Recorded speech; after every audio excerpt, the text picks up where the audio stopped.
भाई सभी को नमस्कार। उम्मीद आप अच्छे होंगे, बहुत अच्छे से अपनी पढ़ाई पर लगे हुए होंगे। आप सभी को पता है अब की बार ग्रुप डी में वैकेंसी कम है, लेकिन वैकेंसी कम बेशक है, अगर स्ट्रेटेजी सही हुई तो बिल्कुल सिलेक्शन ले लोगे। जैसा थंबनेल पर लिखा है कि मैं भी एक इसी तरीके से, इसी वे में, इसी स्ट्रेटेजी के साथ और इन्हीं नोट्सों से सिलेक्शन लिया था। आपको कौन कौन सी चीजें फॉलो करनी है, किन किन चीजों पर ध्यान रखना है और कैसे कौन कौन से टॉपिक पर कर जाने हैं, ताकि अभी से आपकी एक सीट रेलवे में कम से कम पक्की हो जाए। अभी बहुत लंबा टाइम आपके पास है, जून में कहीं जाकर एग्जाम होगा, जून जुलाई में, तो उसके समय तक आप अच्छे से सारी चीजों को लेकर बात करते हैं। अगर मैं बात करूं किसको लेकर, अगर मैं बात करूं ग्रुप डी 2026 को लेकर, कौन कौन से ऐसे टॉपिक है जो आपको पढ़कर जाने हैं। देखो, अगर आप इस चैनल पर नए हैं तो चैनल को सब्सक्राइब कर लेना। रीजन क्या है, मैं बहुत अच्छे से, बहुत ऑथेंटिक डेटा के साथ, बहुत बेहतरीन तरीके से आप सभी के लिए मेहनत कर रहा हूं, जिसमें मैं आपको वन शॉट हो, करंट अफेयर हो, एवरीथिंग, सब कुछ इस चैनल पर आपको देखने को मिलेगा।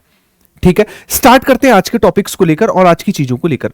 अगर आप रेलवे ग्रुप डी की तैयारी कर रहे हैं तो आपको सबसे पहले तो ये टॉपिक बहुत अच्छे से कवर करने चाहिए। कौन कौन से टॉपिक है, जैसे मैं बात करूं किस कौन कौन से टॉपिक आपके पास आते हैं, जैसे बैंकों की स्थापना, उनके हेडक्वार्टर, किसने स्थापना की और किस ईयर में हुई। ऐप एंड पोर्टल जो करंट के भी हों और बाकी के भी हों, ये बहुत अच्छे से आपको करके जाने हैं। सरकार के लक्ष्य, सरकार किन किन लक्ष्यों पर कब तक कंप्लीट करने का काम कर रही है, उसको बहुत अच्छे से करके जाना है। इसके अलावा हमारे पास मंदिर हो गए, टेम्पल्स हो गए, टेम्पल की कला शैली किस राजा के समय कब बना, सारे के सारे फैक्ट हो गए। प्रशासनिक इकाइयां, प्राचीन भारत में, मध्यकालीन भारत में जो प्रशासनिक इकाइयां होती थी, सरकार किसको कहा जाता था, ग्राम किसको कहा जाता था, ग्रामीणी किसको कहा जाता था, तो इस तरीके की प्रशासनिक इकाइयां और उनके अधिकारी और किस राजा के समय और किस राजवंश में थे, ये सारे की सारी चीजें एकदम से क्लियर होनी चाहिए। इसके अलावा ज्योग्राफी में नदी हो गई, पर्वत हो गए, पठार हो गया, दर्रे हो गए। इसके अलावा आप जाएंगे किसकी ओर, पॉलिटी की ओर, तो संविधान संशोधन हो गया और आर्टिकल हो गए। उसके बाद आप आगे की ओर बढ़ेंगे तो पंचवर्षीय योजना होगी, 2 साल का करंट अफेयर। अगर मैं इस पर 15-20 स्टार लगा दूं तो कम हो जाएंगे, क्योंकि सबसे ज्यादा तो करंट अफेयर ही ग्रुप डी में आनी है। अब की बार वाला हाल देखा था, पूरा करंट ही दे दिया, खत्म किस्सा, एंड। इसके अलावा गांधी युग, वैदिक काल, गुप्त काल और प्रमुख युद्ध, यह हुआ हमारे पास कंप्लीट जीएस का पार्ट। इसके अलावा कुछ पार्ट और बचे हैं, जैसे जनजातीय आंदोलन, मुद्रा, बैंकिंग, बेरोजगारी, प्रमुख व्यक्ति, दिवस, वादक और वाद्य यंत्र, पुस्तक एवं लेखक, पुरस्कार और सम्मान, उत्सव और त्योहार। यह कंप्लीट जीएस वाला पार्ट है। लेकिन इस कंप्लीट जीएस में अगर मैं आपसे यह बात करना शुरू कर दूं कि भैया आपको केवल रट के कौन सी चीज जानी है, तो 90% तो यहीं से पेपर आना है, करंट अफेयर से। समझ पाए कि नहीं समझ पाए, तो आपने बिल्कुल समझ पाए। तो सबसे बड़ा पार्ट जो है वो करंट अफेयर का ही आना है आपके एग्जाम में। और जो सबसे बड़ा पार्ट करंट अफेयर का आना है, तो आपको कितने समय की करंट अफेयर को तैयार करना होगा, तो समझिएगा।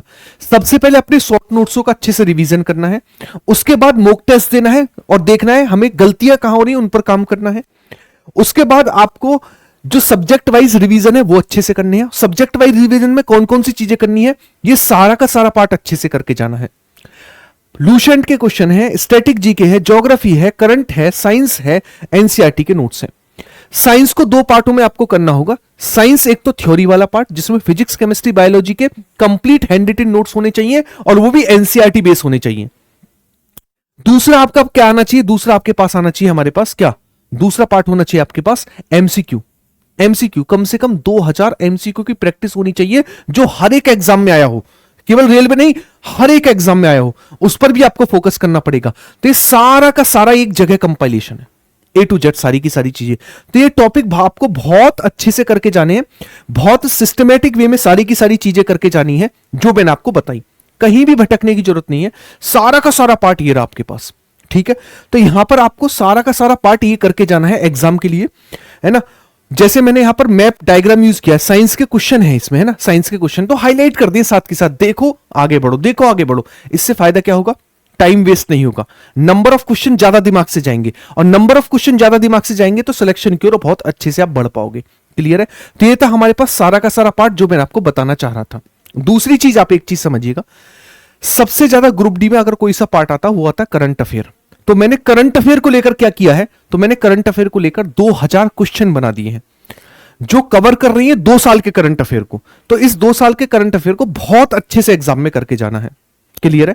तो मेरी चीजों को आप समझ पाए होंगे। अगर आप इस चैनल पर नए तो मेरे भाई चैनल को सब्सक्राइब करके वीडियो को लाइक ठोक देना, क्योंकि बेहतरीन अपडेट, ऑथेंटिक चीजें आपको इस चैनल पर देखने को मिलेंगी। और ये जो मैंने कंपाइलेशन बताया सारा का सारा आपको देखने को मिलेगा, कहीं भटकने की जरूरत नहीं पड़ेगी। एकदम एक जगह सिस्टमेटिक वे में आपको देखने को मिलेगा।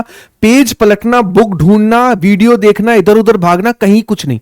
केवल इसी चैनल पर सारी चीजें ऑथेंटिक वे में आपको देखने को मिलेंगी। तो मिलते हैं अगली क्लास में। उम्मीद है आप सभी को ये वीडियो अच्छी लगी होगी, इंफॉर्मेटिव लगी होगी। अच्छी लगी तो वीडियो को लाइक, चैनल को सब्सक्राइब और वीडियो को ज्यादा से ज्यादा शेयर करेंगे। धन्यवाद। नेक्स्ट वीडियो मिलते हैं। Bye bye, take care.